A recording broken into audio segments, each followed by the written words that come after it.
코스피가 RSI 30 이하로 떨어지는 경우는 1년에 거의 한 번밖에 안 나와요. 작년 코로나 때 한 번 나왔고 근데 올해 언제 나왔냐면은 저번 8월 달에 한 번 나온 적이 있어요. 네. 아 그래요? 그때 나오고 나서 지수가 3050에서 200까지 한번 반등 나왔잖아요. 이번에 또 나왔어요. 어제는 이제 굉장히 뭐 여러 가지로 힘든 뭐 어제만 그런 건 네. 아니었지만요. 최근에 악재에 대해서는 하도 많이 얘기들을 네. 해서 이제 뭐 어느 정도 주지의 사실인 것 같은데 좀 정리를 해볼까요? 당분간의 약세장 어떻게 지금 전망하고 계세요? 걱정하지 할 필요는 좀 없다고 좀 보는 이유가 네. 일단 악재들이 다 노출이 된 상태에서 약간 이제 호재성 요인들이 좀 나왔어요. 오늘 어떤 게 뭐 있을까요? 그 러시아 푸틴 대통령이 그쵸, 일단은 천연가 자기가 무슨 뭐 해놓고, 구원자처럼 네.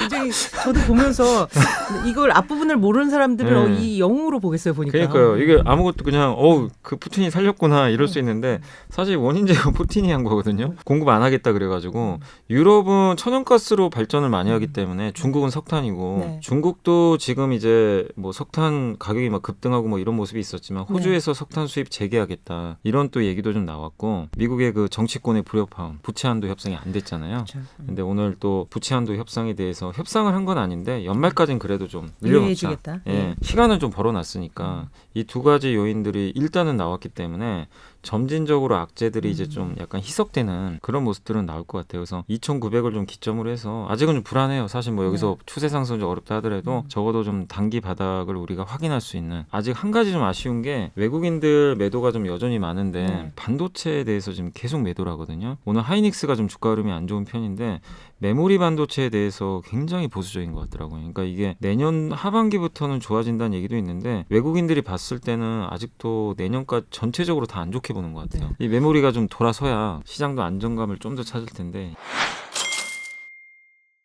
메모리 반도체에 대한 시장 전망을 내년 뭐 1분기 하다가 더 2분기 네. 지금 하반기 얘기까지 나올 정도로 네. 굉장히 길게 이어질 거다. 그 주춤한 상태가 이어질 네. 거다고 보는 그 뭐 근거는 있을 거 아닙니까? 저희 국내 이제 애널리스트들도 의견이 다 반반이에요. 내년 2분기에까지는 안 좋은 건 다 동의해요. 네. 그건 동의하니 그래서 빠진 건데 주가가 내년 하반기를 긍정적으로 보는 분들은 지금 사야 된다.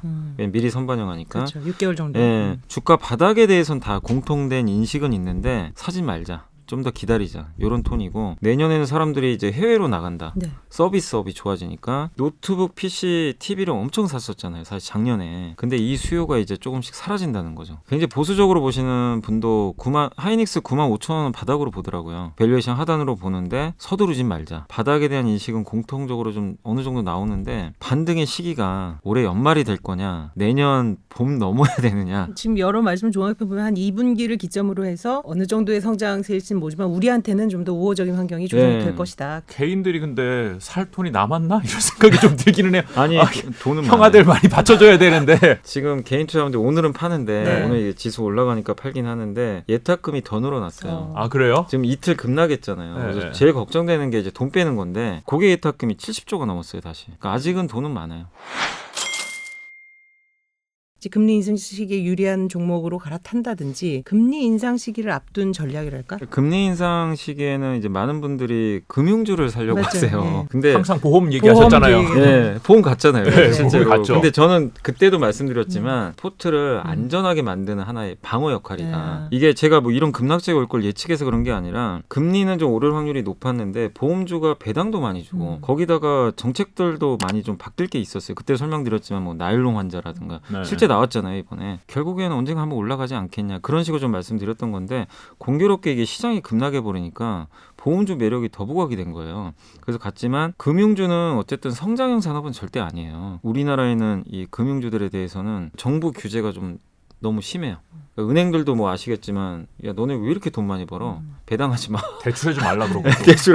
그러니까 아예 성장을 하지 말란 얘기예요. 예, 돈 벌 생각하지 말고 그냥 지키기만 해라. 그러니까 결국 배당 매력밖에 없어요. 그래서 보험이나 은행은 저는 하나 정도는 투자하는 건 좋은데 내가 배당 수익률 이상으로 수익이 났으면 그때는 줄이는 건 저는 괜찮다고 생각해요. 근데 지금 좀 올라왔잖아요. 그래서 이제 와서 뭐 금융주 사는 거는 아, 그래요? 저는 별 의미 없고 금리 이상으로 상승할 수 있는 성장할 수 있는 기업들 있잖아요. 가격 인상이 가능한 업체들이 있어요. 그쵸. 테슬라가 가격 올렸더라고요. 그냥 올려도 이제 살 사람이 있다는 거죠. 그다음 미국의 그 펩시콜라 거기도 가격 올려버렸어요.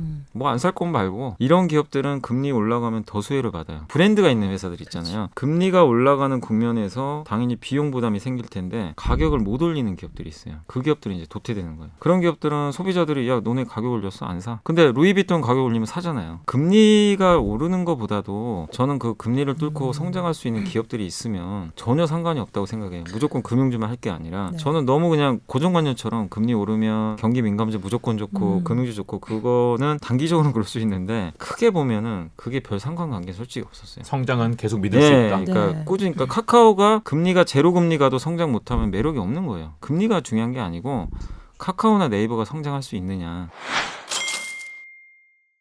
아주 대형 위기 말고도 이렇게 소소하게 한 지금처럼 연저점으로 갔던 이런 일들을 보면서 네. 과거에도 빈번하게 있었을 거 아닙니까? 네, 사실 많이 이럴 때는 뭐 어떤 조언들을 좀 주로 해주세요? 초보 투자분도 만나보고 네. 주변에 슈퍼개미분도 계시니까 한번 물어보고 다 비슷해요. 급락장이 오면 사실 슈퍼개미라고 별거 없습니다. 네. 그분들이 뭐 신기가 있어가지고 나 주식 미리 다 팔았다. 그냥 그대로 다 맞아요. 오히려 초보 투자자분들은 이제 너무 안 좋은 뉴스들이 며칠 전부터 들리잖아요. 그러면 겁에 질려서 미리 팔아놓으세요. 이 슈퍼개미분들은 워낙 이제 능수능란하다 보니까 뭐 이러고 또 올라가겠지. 대부분은 주식 비중 많이 유지하시더라고요. 근데 경험을 말씀드리면 작년에도 코스피가 이제 코로나 터지고 나서 1700까지 빠졌었어요. 네. 2000에서. 대부분 그때부터 주식을 굉장히 공격적으로 사셨는데 그게 이제 1400까지 갔었잖아요. 한번. 기본적으로 수익률이 마이너스 50에서 60% 났거든요. 근데 어떤 것도 할 수가 없었대요. 사실은. 이 상황 뭐 내가 바꿀 수 있는 것도 그렇죠. 아니고 결론은 뭐냐 그냥 가만히 뒀더니 다 올라오더래요. 근데 그래요. 그 얘기를 하시더라고요. 내가 만약에 1700이 왔을 때 그때 주식을 안 사고 안 물렸다면 아무것도 못 벌었을 것 같다고.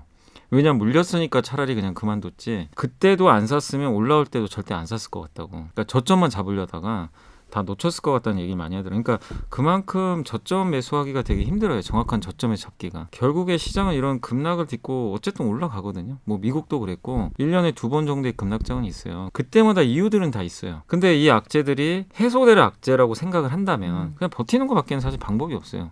지금 상황에서 현금이 없는 분들은 버티는 거고 어제 못 사신 분 있잖아요. 오늘 절대 못 삽니다. 내일 올라가면 또 못 사고요. 왜냐하면 그 공포 심리가 사시는 분들도 내가 저가에 살려는 심리가 굉장히 강하세요. 사시려고 마음 먹으신 분이면 지금 지수가 오늘 코스피가 40포인트 올랐잖아요. 그게 중요한 게 아니고 뭔가 해결할 실마리가 좀 생겼다고 말씀드렸잖아요. 만약에 내가 100만 원 갖고 있으면 30만 원 사는 거죠. 물리더라도. 내일 빠지면 30 더 사시고 그런 식으로 분할로 접근하셔야지 내가 무조건 난 저점에 사겠다. 이 마인드면은 주식은 정말 못 써요. 이래서 현금을 미리미리 좀 확보를 해놨어야 돼요. 그 이사님 저점 언급하셨는데 어떤 거 몇 개 보세요? 무슨 지표들이 있을 거 아니고 우리가 뭐 수많은 뭐 하루에도 몇 개씩 이제 경기 지표들이 나오는데 그런 게 있긴 있어요. 예. 지표가 있는데 좀 무조건 맞는 건 아닌데 네, 이제 그래도 대표적으로 이제 개인적으로 기술적인 지표 중에 RSI라고 있어요. 주가가 이제 많이 떨어지면은 단기적으로 떨어지면 이제 RSI 지수가 확 떨어져요. 0에서 100 사이에서 움직이거든요. 보통 70을 넘어가면은 좀 과매수됐다 그래요. 좀 너무 단기 많이 올랐다. 30 이하로 떨어지면은 이거 단기에 너무 많이 빠졌다. 근데 코스피가 RSI 30 이하로 떨어지는 경우는 1년에 거의 한 번밖에 안 나와요. 작년 코로나 때 한 번 나왔고 근데 올해 언제 나왔냐면은 저번 8월 달에 한 번 나온 적이 있어요. 네. 아, 그래요? 그때 나오고 나서 지수가 3050에서 200까지 한번 반등 나왔잖아요. 이번에 또 나왔어요. 지금 30 아래로 내려갔어요? 예, 내려갔어요. 그 3000 깨지면서 내려갔어요. 지금 살 RSI. 타이밍이군요. 지금 살짜리. 저점 그 지표만 본다면 네, 그 지표만. 근데 네. 이게 자주 나오는 지표가 아니라 1년에 거의 한 번 나와요. 아 그래요? 일단 하여튼 당분간 그러니까 연말까지는 조금 부진한 흐름으로 예상을 하시고 그러나 뭐 여러 가지 악재가 해소되지 않을 악재가 아니기 때문에 좀 희망을 가지고 버텨라. 저점 매수 연말은 아니고요. 한 네. 10월이 좀 고비 10월 같아요. 10월 마지막. 정도 그러니까 고비. 변수는 있잖아요. 네. 근데 예정대로 미국의 정치권이 좀 타협을 해서 10월 말까지가 지금 인프라 투자 법안 만기인 것 같은데 그거까지만 잘 통과되면 그럼 11월부터는 특별히 나쁠 건 별로 없어요. 먼저 매를 맞았어요. 네, 그래서 한번 11월부터는 좀 괜찮은 장이 좀 나와 주기를 네. 기대하고 있습니다. 염사님 믿겠습니다. 같이 기대하면서 그래요. 네. 정신 바짝 부여잡고 버텨야죠. 오늘 말씀 고맙습니다. 네, 감사합니다. 네, 감사합니다.